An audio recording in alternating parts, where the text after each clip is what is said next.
instructional video is intended to add to the principal presentation of how we would do a graphical proof of whether or not something is path independent. In the graphical version, we talked about generally setting up multiple paths to get from point A to point B, start to finish, and then showing that the multiple paths give different results for something that is path dependent, and that the multiple paths will give identical results for something that is path independent.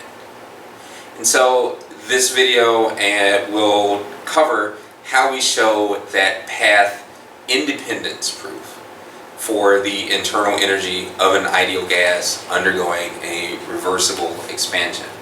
So we'll be using this for the graphical proof, and this diagram shows three paths, one in black, one in red, and one in green. And the properties of each path are listed here. The green and red paths have two steps to them, and because they have two steps, there are two specific things to worry about with each of those. Now, to start off with, for the internal energy, I'm going to grab a marker, and there are some fundamental ideas that we want to get out of the way. So up front, we've got delta U is delta Q plus delta W.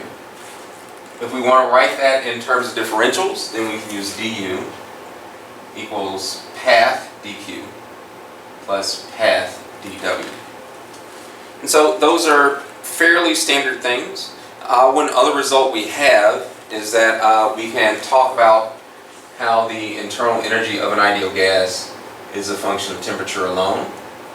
And it will be 3/2 RT if it's a monatomic ideal gas, 5/2 RT plus the energies from the vibrational modes if it's a diatomic ideal gas. And these can be determined from using the partition function, which is in a separate video.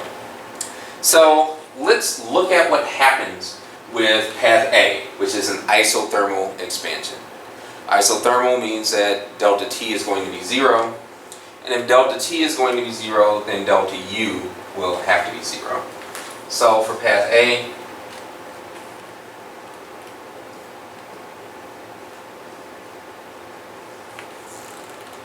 delta U ends up being 0, and that means that the work and heat, the changes in those two, are going to be equal in magnitude but opposite in sign.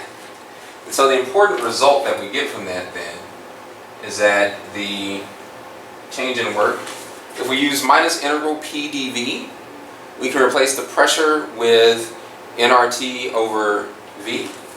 And so we are left with nRT over V dV. And since the temperature did not change, that's actually T1, and we go from V1 to V2.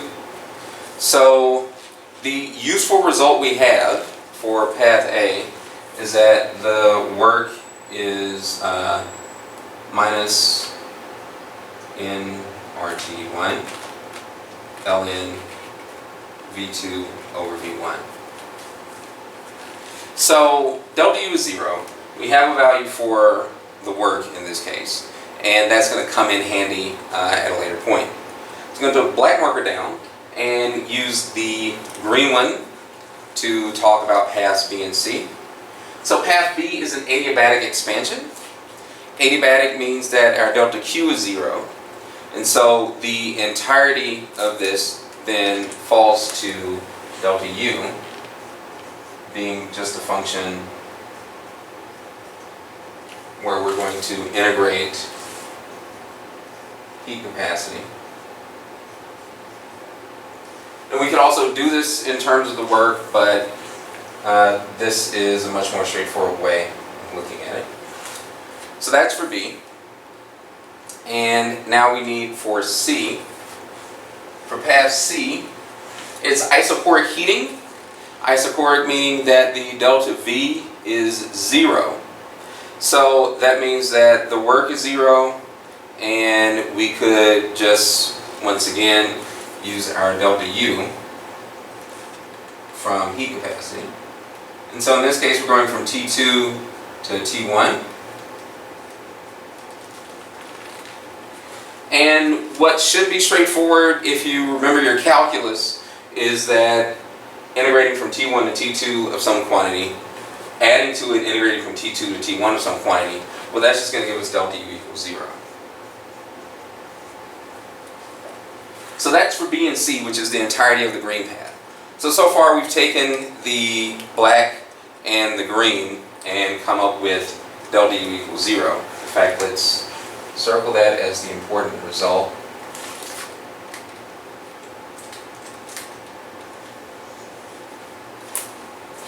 So now we just need to go to the red, which is paths D and E. So these are not going to be as easy, but it's okay.